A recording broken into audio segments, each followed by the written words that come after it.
Olá, bem-vindos a mais uma conversa nossa aqui, explorando fontes importantes. Hoje a gente vai mergulhar numa lei que é assim, a espinha dorsal para quem trabalha no Serviço Público Federal no Brasil, né? A Lei 8.112 de 1990, ela estabelece o regime jurídico dos servidores públicos civis da União, das autarquias, fundações federais, enfim, o pacote completo. E o nosso foco hoje vai ser bem específico. Título terceiro, capítulo sexto, o nome é Das Concessões. Parece um capítulo pequeno, né? Mas ele trata de umas situações bem particulares, sabe? Momentos em que o servidor tem direitos garantidos por lei. Tipo, poder faltar sem desconto ou ter um horário diferente. Vamos dar uma olhada nisso. Começando então pelo artigo 97, ele traz uma lista de casos em que o servidor pode se ausentar do trabalho, sem perder nada na remuneração, são situações bem pontuais mesmo. Por exemplo, o inciso I, um dia para doação de sangue. Uma coisa simples, mas importante, né? Sim, e a lei incentiva, né, ao garantir que não haja prejuízo financeiro. Exato. Aí vem o inciso 2, que fala do tempo para se alistar ou recadastrar na Justiça Eleitoral.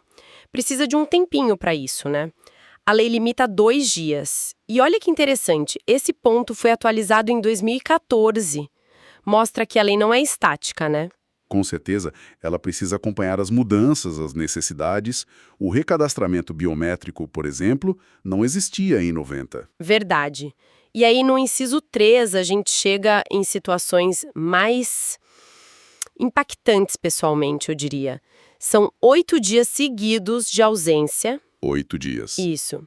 Primeiro, por motivo de casamento, tá lá na linha A.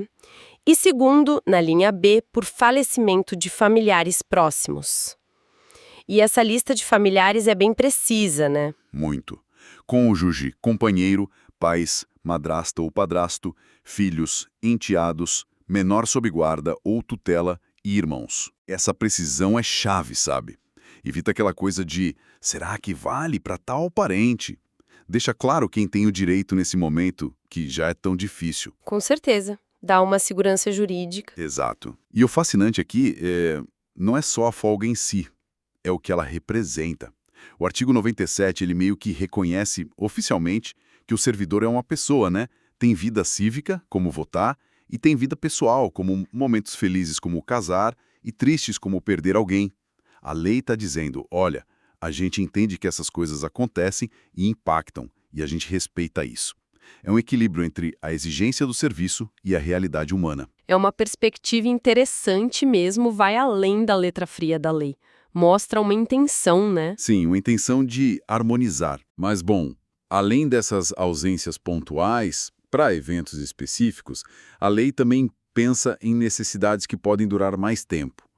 Tipo, conciliar trabalho e estudo ou apoiar servidores que têm alguma deficiência. Aí entra o artigo 98, que fala do tal horário especial. Como é que isso funciona? Então, o artigo 98, no caput, na cabeça do artigo, ele abre essa porta para o servidor que também estuda. A condição é clara, tem que comprovar que o horário da faculdade ou do curso bate de frente com o horário do trabalho. Incompatibilidade comprovada. E a pessoa consegue esse horário especial sem prejudicar o cargo, certo? Exato. A ideia não é liberar do trabalho, mas sim flexibilizar a jornada para permitir o estudo. As funções continuam sendo desempenhadas. Mas aí tem um ponto importante, né? Que veio depois com uma lei de 1997.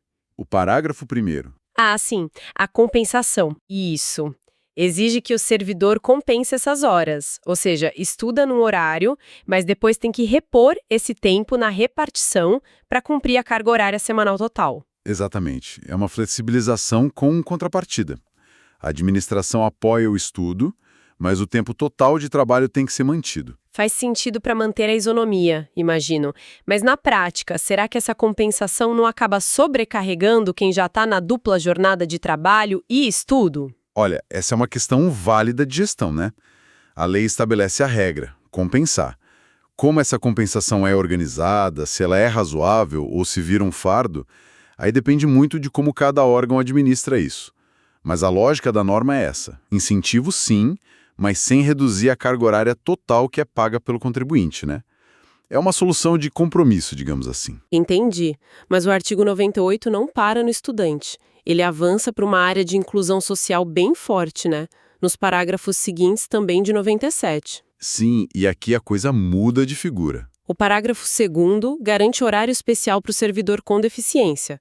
Precisa de comprovação por junta médica oficial, claro, mas a grande diferença essa concessão é sem necessidade de compensação de horário. Exatamente. E essa é a virada de chave. E não para por aí. O parágrafo 3º, que teve a redação atualizada mais recentemente em 2016, estende esse mesmo benefício, horário especial, sem precisar compensar, para o servidor que tem cônjuge, filho ou dependente com deficiência. Isso amplia muito o alcance, né? Reconhece que a necessidade de cuidado familiar também demanda uma adaptação do trabalho. Com certeza, é um passo enorme em termos de apoio. E essa diferença na exigência de compensação dentro do mesmo artigo é muito significativa. Ela mostra uma distinção clara de tratamento pela lei. Para o estudante, é flexibilidade com a contrapartida da compensação. Para o servidor com deficiência ou que cuida de um familiar nessa condição, é acessibilidade, é apoio essencial sem a contrapartida de horas. É equidade na prática, né? Tratar diferente quem tem necessidades diferentes. Perfeito. É reconhecer que, para algumas pessoas, exigir a compensação poderia simplesmente inviabilizar o direito ou criar uma barreira desproporcional. É a administração se adaptando à realidade da pessoa, e não o contrário. Um sinal de maturidade da legislação nesse ponto. Muito claro. E para fechar o artigo 98, ainda tem um parágrafo 4º. Ah, sim. Ele também fala de horário especial, mas nesse caso com necessidade de compensação, que pode ser feita em até 1 ano. Isso vale para quem participa de atividades tipo dar aula em curso de formação, participar de banca de concurso, essas coisas ligadas ao desenvolvimento de pessoal que estão lá no artigo 76A. Exato. Esse caso volta para a lógica do estudante, né? É uma concessão para viabilizar uma atividade específica, muitas vezes importante para a própria administração, mas como é algo pontual e que tira o servidor de suas funções normais por um tempo, exige a reposição das horas para não prejudicar o serviço regular a longo prazo. Faz sentido. Cobrimos bem o 98, então. Vimos as ausências pontuais do 97 e agora essas necessidades de horário adaptado do 98. Mas o capítulo das concessões ainda tem mais uma carta na manga, digamos assim. Uhum. Ele trata de uma situação que é causada pela própria administração. A mudança de local de trabalho do servidor. O artigo 99. A transferência, né? E o impacto nos estudos. Exatamente. Ele foca em garantir que quem estuda não seja prejudicado por uma transferência que não pediu. Parece uma proteção super importante para a família, né? Sem dúvida. A administração precisa mover as peças, né? Alocar pessoal onde é necessário. Mas isso não pode destruir a vida do servidor. E o que o artigo 99 diz basicamente é: se o servidor estudante for transferido por interesse da administração, ou seja, não foi ele que pediu para ir, ele tem direito garantido de matrícula. Matrícula numa instituição de ensino do mesmo tipo que ele frequentava, pública-privada, na nova cidade. E se não tiver igualzinha na cidade, vale para mais próxima. E o ponto crucial: em qualquer época do ano e independentemente de ter vaga ou não. Isso. É uma garantia bem forte para não interromper os estudos. A pessoa chega e tem um lugar dela assegurado. É uma salvaguarda fundamental. E tem mais. O parágrafo único estende essa proteção. Não é só pro servidor. Ah, sim, para a família toda. Exato. Vale pro cônjuge ou companheiro, pros filhos, enteados que morem com o servidor e até pros menores sob guarda legal dele. Todo o núcleo familiar que estuda e é afetado pela mudança está coberto. E isso é importantíssimo, né? Porque uma transferência não impacta só o servidor. Mexe com a estrutura familiar toda. Escola dos filhos é uma das maiores preocupações nessas horas. Com certeza. Então, o artigo 99 funciona como essa contrapartida necessária. A administração tem um poder de remover, de transferir no interesse do serviço, mas a lei diz, ok, mas você tem que ajudar a mitigar os impactos negativos disso na educação da família. É uma medida de apoio que, no fundo, viabiliza essas transferências, torna a mobilidade menos traumática e mais gerenciável. Se não tivesse isso, imagina a resistência a qualquer mudança de cidade, seria muito maior. É uma ferramenta de gestão de pessoas também. Faz todo sentido. Bom, então percorremos esse capítulo 6º das concessões da Lei 8.112. O que fica dessa nossa exploração? Olha, acho que fica bem claro que é um conjunto de regras que tenta, de formas diferentes, achar um equilíbrio, né? Equilibrar as demandas do trabalho público com as necessidades e os direitos da pessoa que é o servidor. Sim, a gente viu isso em cada artigo. Recapitulando rapidinho, o 97 trata das ausências pontuais e remuneradas, coisas como doar sangue, votar, casar ou enfrentar um luto na família. Interrupções curtas, mas significativas. Isso, momentos marcantes da vida. Depois o 98, com a questão do horário especial. Vimos a diferença crucial. Para o estudante, tem flexibilidade, mas tem que compensar. Uhum. Mas para o servidor com deficiência, ou para quem cuida de dependente com deficiência, o horário especial vem sem essa exigência de compensação. Um ponto fortíssimo de inclusão. E ainda tem o caso de quem dá treinamento ou participa de bancas, com compensação. Exato, nuances importantes dentro do mesmo artigo. E, por fim, o artigo 99, que age como uma rede de segurança para a educação da família quando a administração decide transferir o servidor, garante a matrícula na nova cidade. Perfeito.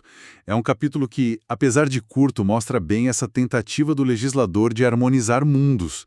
O mundo das regras e necessidades da administração pública e o mundo das necessidades humanas, familiares, cívicas do servidor. Cada artigo pega uma faceta diferente dessa relação. Sim, o 97 lida com eventos. O 98 com necessidades contínuas, seja de estudo, seja de saúde ou cuidado.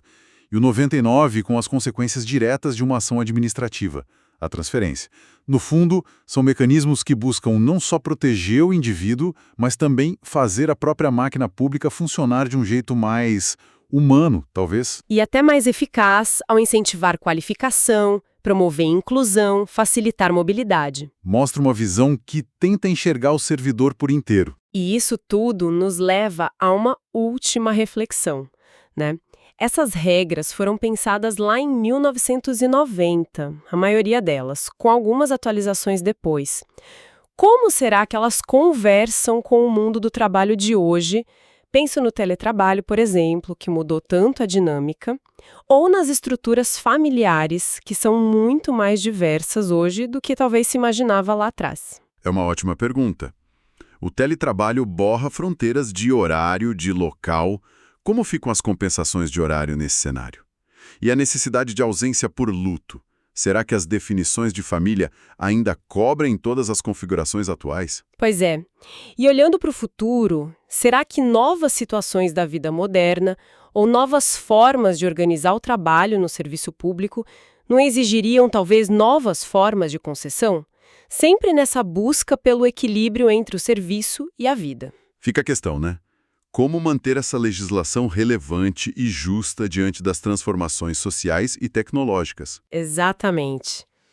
Uma pergunta para a gente continuar pensando sobre. E com isso, a gente encerra a nossa conversa de hoje. Até a próxima!